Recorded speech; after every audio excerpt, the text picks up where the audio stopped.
Bonjour et bienvenue. Aujourd'hui, on se penche sur un texte qui pose une question assez vertigineuse. Et si l'idée même d'être une bonne personne était en fait un obstacle à la foi?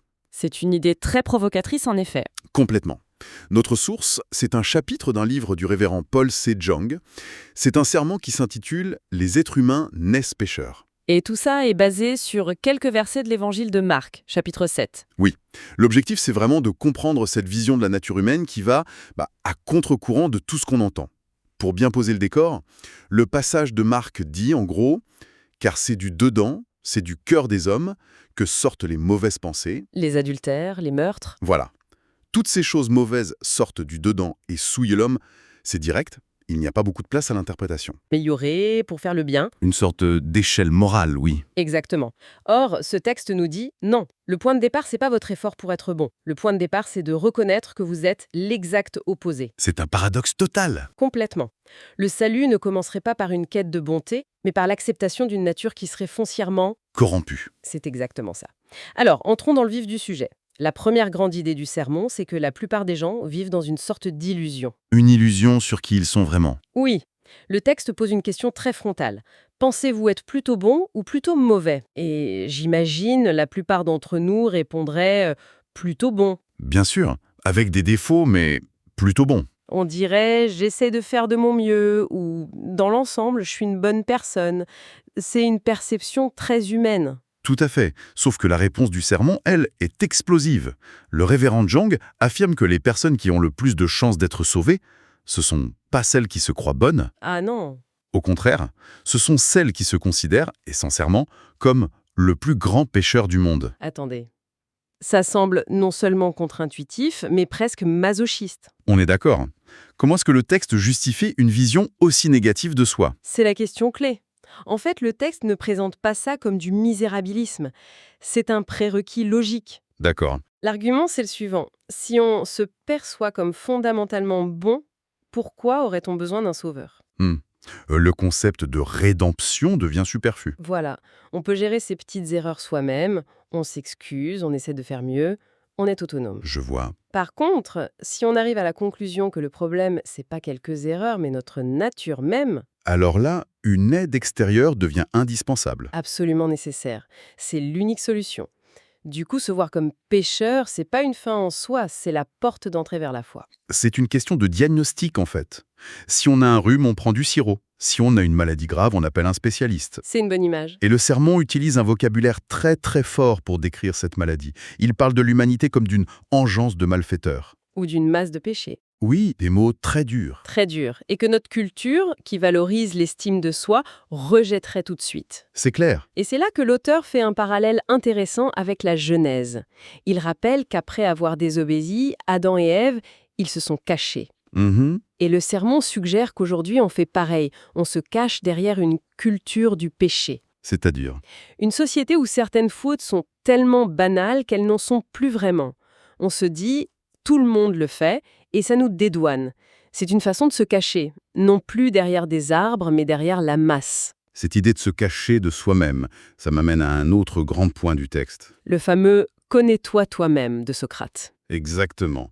Et d'après le sermon, c'est là notre plus grand échec. On passe notre vie à ignorer ce qu'il y a vraiment au fond de nous. Et pour être sûr qu'on comprenne de quoi il parle, il revient à la liste de Marc. Oui, il la réénumère, les meurtres, les vols, les convoitises, la méchanceté, la tromperie. Et ce qui est important, c'est comment il présente cette liste. Ce ne sont pas des risques potentiels, des dérapages. C'est présenté comme l'inventaire de ce qui constitue le cœur humain par défaut. Ah oui. La convoitise, par exemple. Pas besoin de penser à un vol. Ça peut être juste la jalousie en voyant la vie d'un autre sur les réseaux sociaux. Le petit mensonge pour éviter un problème. Voilà. Le sermon dit que ces choses, c'est pas des anomalies, mais les symptômes constants de notre nature profonde. Et la conséquence de cette ignorance de soi, selon le texte, c'est une vie d'hypocrisie. On se ment à soi-même. Il y a une phrase terrible qui dit que ces personnes se jettent en enfer à cause de leur propre tromperie. C'est violent. Donc, l'idée, c'est pas tant que le péché nous condamne, mais que le fait de nier notre nature pécheresse nous empêche d'accepter la seule solution. L'auto-illusion serait le véritable poison, c'est ça qui est radical. Dans beaucoup de systèmes moraux, l'ennemi, c'est l'acte mauvais. Oui. Ici, l'ennemi, c'est l'orgueil qui nous fait croire qu'on est bon. C'est un renversement complet. D'ailleurs, il y a une analogie dans ce sermon qui m'a vraiment marqué. Ah oui, Elle est simple et incroyablement puissante. C'est celle du verre d'eau sale. Racontez. L'auteur nous demande d'imaginer que notre cœur est un verre, D'accord. mais il est rempli à ras-bord, non pas d'eau, mais d'un liquide noir et sale, le péché. Et on est avec ce verre déjà plein. Exactement. Et du coup, toute notre vie, on marche en tenant ce verre. Le moindre mouvement, la moindre parole, la moindre pensée. Faites déborder un peu de ce liquide. Inévitablement. C'est une image très visuelle. Ah oui. Et la conclusion est implacable. Ça veut dire qu'on déverse le péché partout où on va. Sans même le vouloir, c'est pas une question de maladresse. C'est une conséquence mécanique. Le verre est plein, donc il déborde. C'est aussi simple et terrible que ça. Oui, et si on pousse la métaphore, elle est encore plus parlante. Quand on renverse quelque chose, qu'est-ce qu'on fait? On nettoie, on prend une éponge. C'est ça. Et dans le sermon, essayer de s'améliorer par la morale ou se repentir pour chaque faute, c'est comparer à ça. Essuyer le liquide qui a débordé.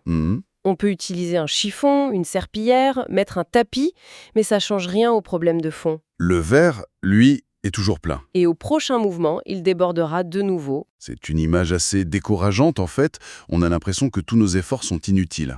C'est difficile à entendre, surtout dans notre culture du développement personnel. Oui, qui nous dit qu'on peut se réinventer à l'infini.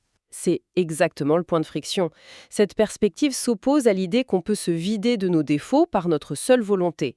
Le sermon dit que c'est une illusion. Le problème, c'est pas le débordement, c'est le contenu du verre. Exactement.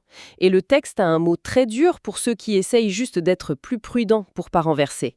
Il les appelle des pécheurs déguisés. Ah oui, quand même. Ils ont toujours un cœur rempli de péchés, ils font juste plus attention à leur image. L'action extérieure est jugée vaine. D'accord, mais si cette analyse est juste et que tout le monde est une masse de péché avec son verre qui déborde, Ça semble sans espoir. ben oui, tu peux s'en sortir. Alors, est-ce que le serment offre une porte de sortie? Oui, mais là encore, c'est à l'opposé de ce qu'on attendrait.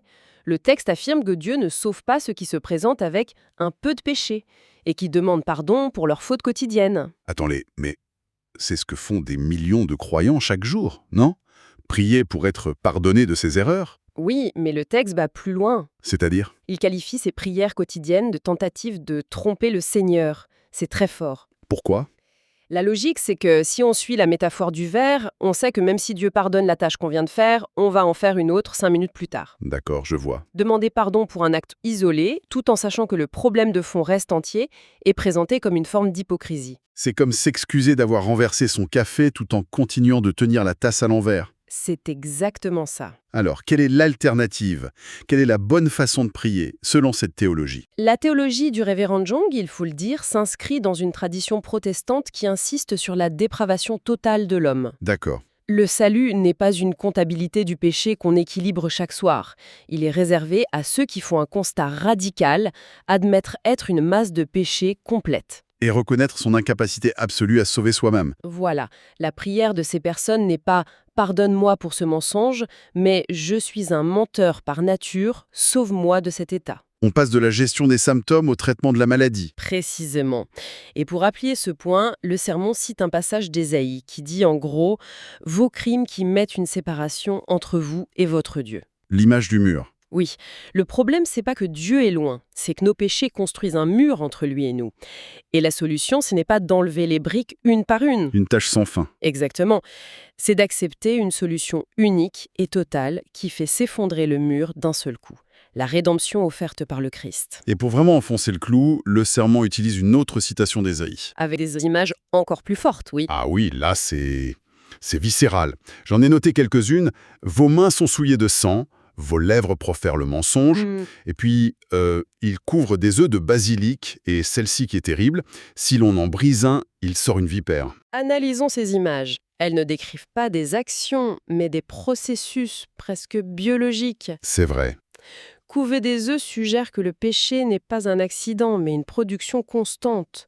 On ne fait pas que pécher, on fabrique du péché. L'image des œufs de vipère dans le cœur. Elle est terrifiante. Elle implique que le mal est là, latent, à l'intérieur, prêt à éclore à tout moment, même quand tout semble calme en surface. Ça renforce l'argument central. Oui, Le problème n'est pas ce que la personne fait, mais ce qu'elle est, une source constante de mal potentiel. C'est une vision de l'humanité qui est incroyablement sombre. Si on devait résumer les points essentiels de cette analyse. Allez-y. Premièrement, l'idée que notre plus grand ennemi spirituel, c'est notre propre conviction d'être une bonne personne. C'est cette illusion qui nous ferme la porte. Exactement. Deuxièmement, cette vision de l'être humain comme une masse de péchés. Illustrée par la métaphore du verre qui déborde, quoi qu'on fasse. Voilà. Tous nos efforts moraux ne sont que des tentatives d'essuyer les dégâts sans jamais traiter la source.